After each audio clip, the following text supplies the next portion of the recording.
Vishakha museum जाने वाले travel express कुछ ही देर में चलने वाली है। कृपया आप सभी अपने अपने सीट पर बैठ जाइए।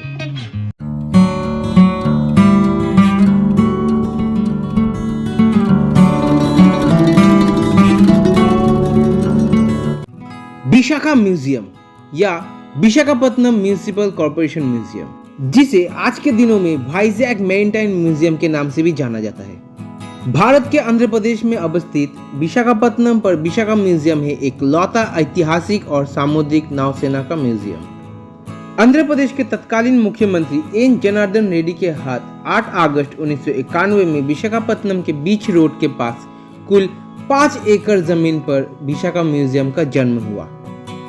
म्यूजियम के चारों तरफ म्यूजियम प्रांगण पर युद्ध जहाजों में इस्तेमाल होने वाले विशाल आकार की तोपें और बंदूकें मौजूद हैं, जो कई युद्ध में हिस्सा लेकर दुश्मनों को तबाह करके आज हमारे भीतर भारत के जाबाज इतिहास को दर्शाया जा रहा है।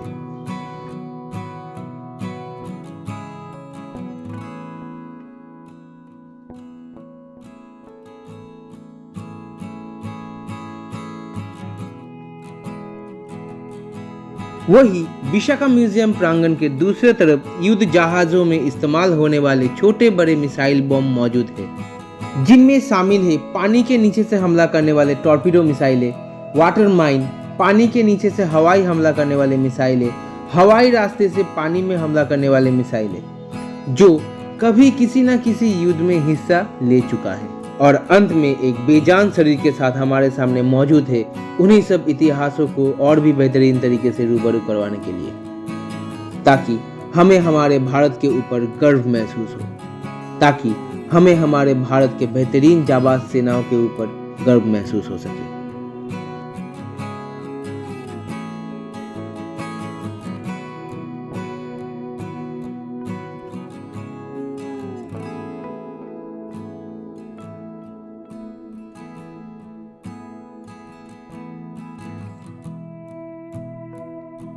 1991 के समय विशाखा म्यूजियम एक प्राचीन संपदों का म्यूजियम हुआ करता था। बाद में म्यूजियम प्रांगण को बीच रोड में अवस्थित डच बंगलो पर एक विशाल सामुद्रिक म्यूजियम में तब्दील करने के लिए म्यूजियम को विशाखापत्तनम के म्यूनिसिपल कॉर्पोरेशन को सौंप दिया गया।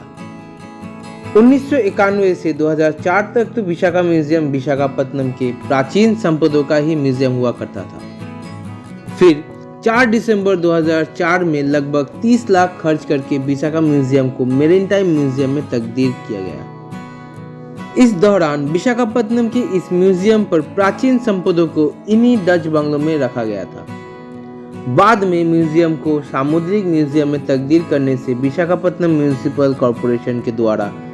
बंगलो प्रांगण पर एक अलग सा 2 माली का भवन निर्माण करके उसमें स्थानांतरित किया गया,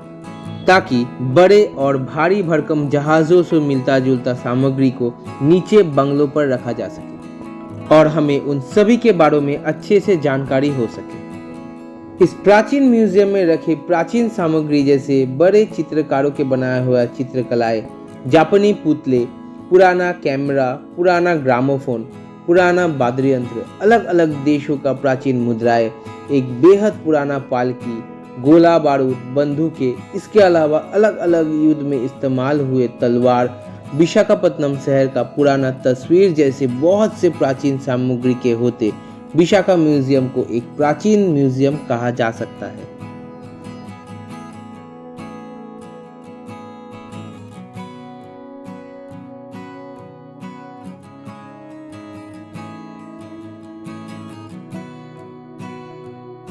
वही दूसरी तरफ इसके सामुद्रिक नौसेना म्यूजियम को कुल 10 कक्ष में बांटा गया है,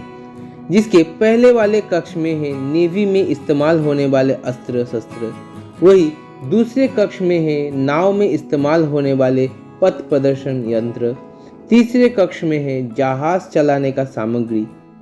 साथ ही साथ चौथे कक्ष के द्वार पर भगवान वरुण देव के साथ कोस्ट गार्ड और मर्चेंट नेवी का झंडा, 5वां और 6ठा कक्ष बना है सामुद्रिक इतिहास और मैरीटाइम इतिहास को लेकर, 7वां कक्ष बना है जमीनी नौसेना के तत्वों को लेकर,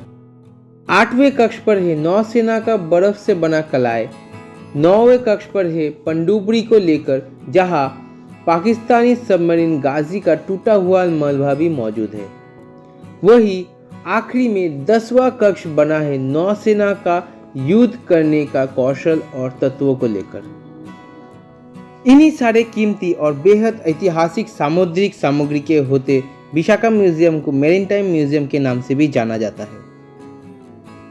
विशाखा म्यूजियम को मेरीटाइम म्यूजियम में तब्दील करने के उद्योग से तत्कालीन कमिश्नर श्री समीर शर्मा IAS और तत्कालीन मेयर श्री डॉक्टर सुब्बा राव ने विशाखापत्तनम के राजघराने जैसे विजयनगरम,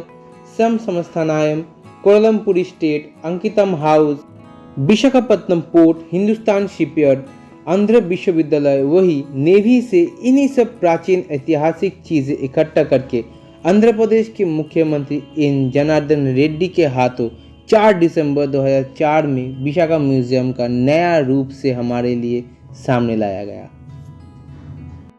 सो guys, there is nothing else. अगर ये विशाखापत्तनम म्यूजियम की जानकारी आपको अच्छा लगा तो इस वीडियो को लाइक करना मत भूलिए। Wish U A happy and comfortable journey.